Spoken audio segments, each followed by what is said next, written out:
Assalamualaikum warahmatullahi wabarakatuh. Halo semuanya, perkenalkan saya Niken Kurniasari dengan NIM 082111733009.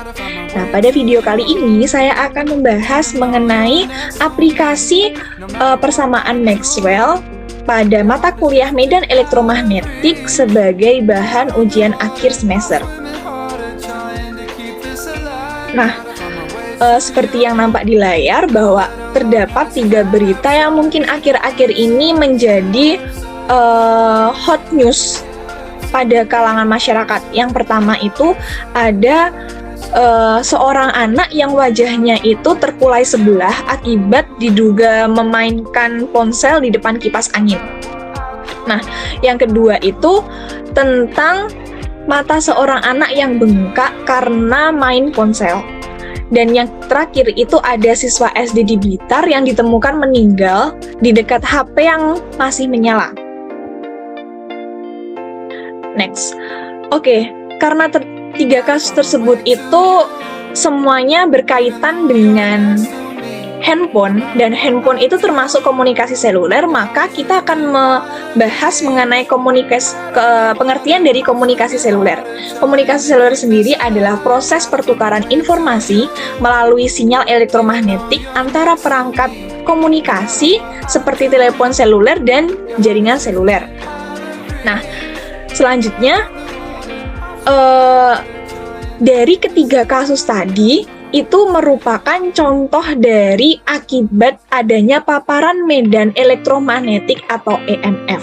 Nah, pada yang contoh kasus pertama itu terdapat 2 sumber medan elektromagnetik, yaitu ponsel dan juga kipas angin. Yang keduanya ini merupakan sumber medan listrik yang kuat. Selanjutnya, pengertian dari paparan medan elektromagnetik sendiri itu adalah paparan individu terhadap medan listrik dan medan magnetik yang dihasilkan oleh perangkat listrik atau sumber-sumber lain yang menghasilkan radiasi elektromagnetik. Sedangkan EMF sendiri itu adalah hasil dari arus listrik atau perubahan medan magnet yang menghasilkan gelombang elektromagnetik. Nah, selanjutnya dari EMF sendiri atau radiasi gelombang elektromagnetik sendiri itu akan berkaitan atau akan dihubungkan dengan bagaimana cara penanggulangannya, bagaimana cara menganalisisnya dengan menggunakan hukum Maxwell. Nah, dalam bioelektromagnetik itu bioelektromagnetik sendiri itu adalah bidang yang mempelajari interaksi antara medan elektromagnetik dan sistem biologis. Bio itu biologis dan elektromagnetik itu adalah medan elektromagnetisnya.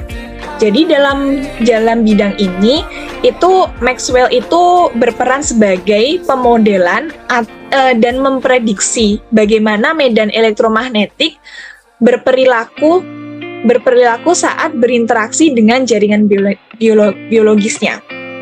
Nah, pada kali ini itu hukum Maxwell yang digunakan itu adalah hukum Maxwell yang berada pada ruangan hampa atau medium homogen. Nah, selanjutnya penggunaan Maxwell itu yang relevan itu antara integrasi dengan data tentang sifat-sifat listrik dan magnetik jaringan biologisnya. Nah, terdapat 4 persamaan Maxwell, yaitu hukum Gauss untuk medan listrik, hukum Gauss untuk medan magnetik, dan juga hukum Faraday dan juga hukum Ampere. Nah, keempat-empatnya ini akan digunakan untuk menganalisis dan memodelkan bagaimana pemaparan atau interaksi dari muatan listrik yang berasal dari sumber elektromagnetik tadi pada jaringan biologis pada manusia. Nah, yang pertama itu persamaan Gauss untuk medan listrik. Persamaan Gauss ini memiliki rumusan yaitu nabla atau nabla nabla dot vektor E. Nabla dot vektor E itu merupakan rumusan dari divergensi medan listrik. E-nya itu medan listrik, nabla dot itu merupakan divergensi. Divergensi dari medan listrik sama dengan rho per epsilon 0. Jadi rho-nya di sini itu merupakan muatan listrik persatuan volume yang ada di dalam tubuh manusia. Nah, seperti yang saya sebutkan tadi, bahwa pada kali ini itu kita menggunakan ruang hampa atau medium homogen, karena di dalam tubuh manusia itu merupakan ruang hampa yang hanya ada aliran darah, jadi nanti rho-nya ini persatuan volume yang ruang hampa.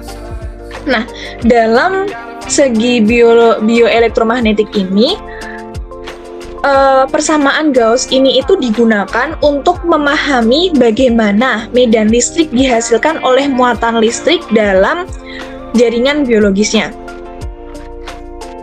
Selanjutnya,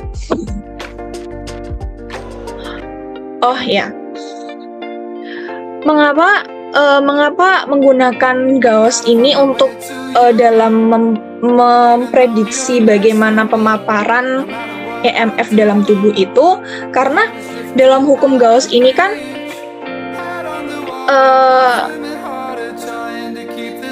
menjelaskan mengenai hubungan bagaimana terbentuknya medan listrik melalui muatan listrik dalam jaringan biologisnya. Dan muatan listrik ini itu diperoleh dari sumber elektromagnetik dari komunikasi seluler yang masuk dari luar ke dalam tubuh kita, yang mengalami radiasi di sekitaran tubuh kita dan masuk ke dalam jaringan biologis kita. Itu muatan listriknya, dan itu itu dapat mempengaruhi adanya medan listrik di dalam tubuh kita. Selanjutnya yaitu untuk persamaan Gauss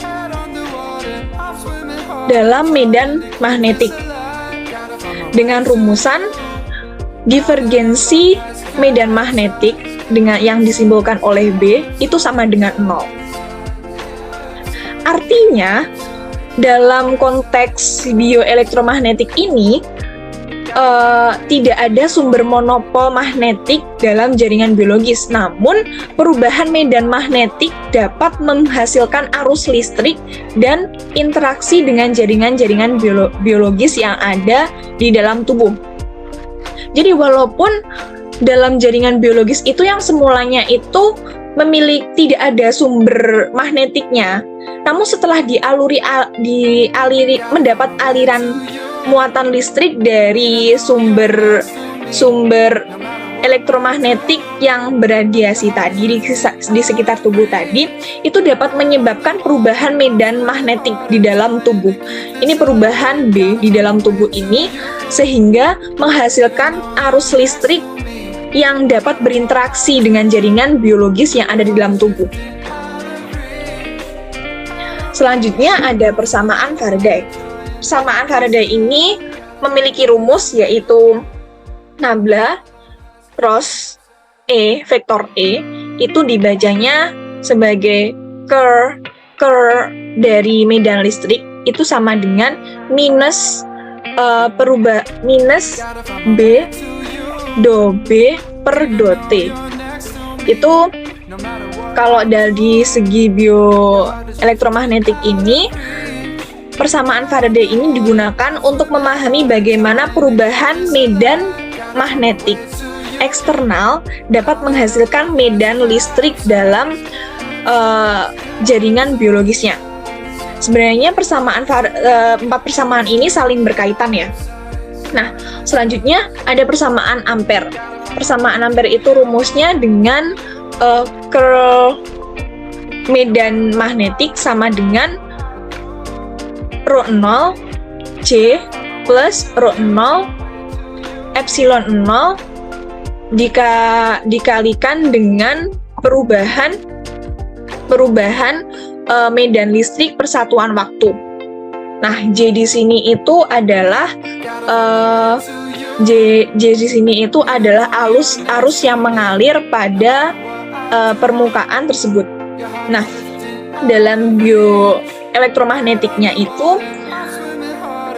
adanya persamaan ampere ini diharapkan untuk dapat memberikan pemahaman tentang bagaimana medan magnetik berinteraksi dengan arus listrik dalam jaringan biologis. Nah, seperti yang telah saya mention sebelumnya bahwa 4 persamaan ini memiliki keterkaitan. Yang pertama, untuk persamaan Gauss sendiri itu bagaimana medan listrik itu dapat dihasilkan dari muatan listrik yang berasal dari sumber medan elektromagnetik atau seperti contohnya itu telepon genggam yang beradiasi dan mengenai tubuh. Itu bagaimana cara terbentuknya medan listrik dari muatan listrik yang masuk. Nah, yang kedua itu persamaan Gauss itu yaitu perubahan medan magnetik yang awalnya itu 0 dan karena ada arus listrik dari muatan listrik yang berasal dari luar, sumber luar, itu dapat mempengaruhi perubahan medan magnetik yang dapat menghasilkan arus listrik juga yang berinteraksi dengan jaringan biologisnya. Terus yang persamaan Faraday ini digunakan untuk bagaimana perubahan medan magnetik eksternal itu dapat menghasilkan medan listrik dalam jaringan biologisnya. Bagaimana perubahan medan magnetik eksternal itu dapat menghasilkan medan listrik. Medan listriknya itu berasal dari muatan listrik yang berasal dari sumber dari luar dan juga berasal dari perubahan medan magnetik. Terus yang ketiga itu mengenai pemahaman hubungan antara medan magnetik yang berinteraksi dengan arus listrik dalam jaringan biologis. Nah, selanjutnya pengaplikasian persamaan Maxwell yang di luar, yang lainnya itu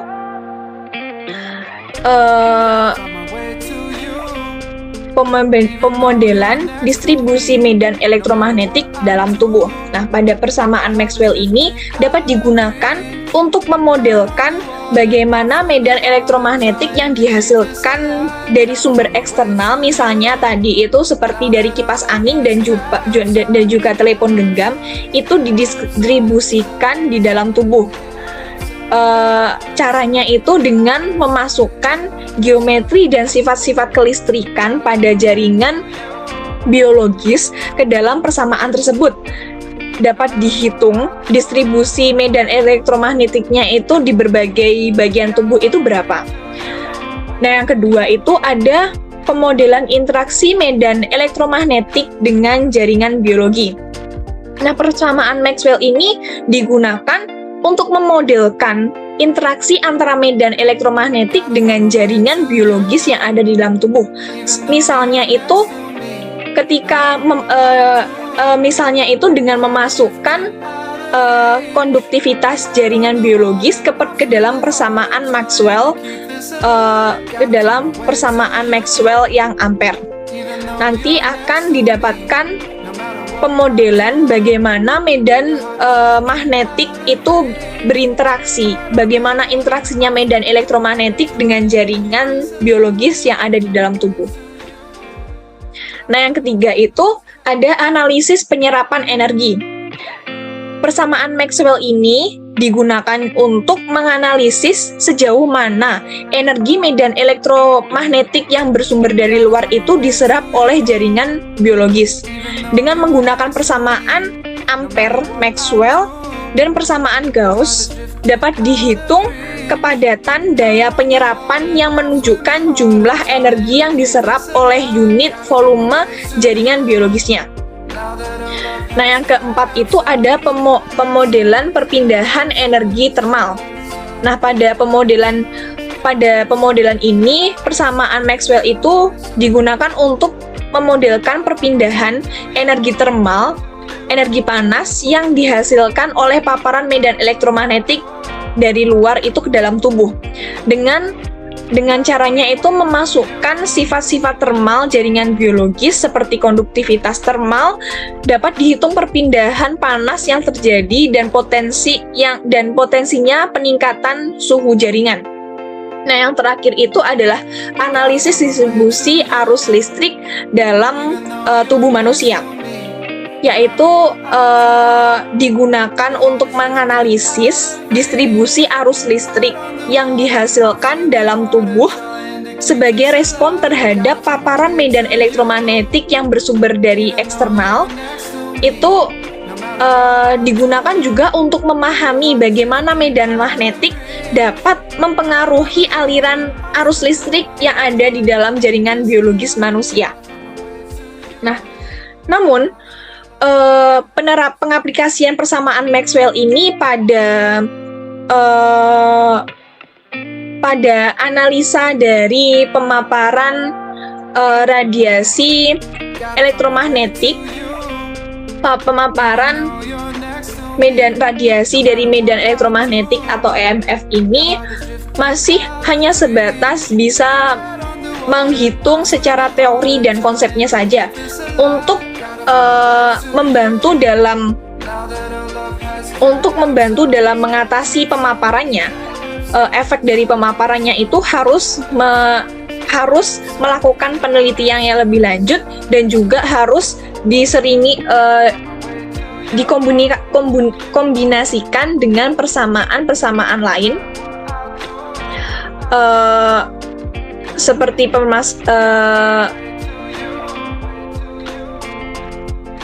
persamaan lain seperti model fisika yang lebih khusus seperti model Jevchenko, model Penas, atau model termoregulasi dapat digunakan untuk memodelkan interaksi EMF sebagai radiasi yang ada di dalam tubuh. Nah, karena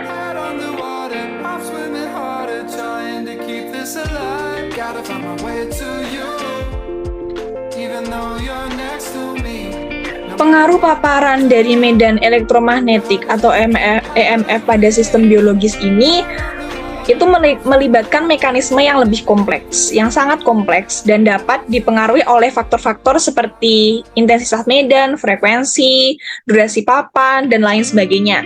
Sehingga perlu dilakukan studi penelitian eksperimental lanjut mengenai cara untuk mengatasi atau cara untuk mengetahui lebih lanjut bagaimana pemaparan medan elektromagnetik atau EMF pada jaringan biologis manusia.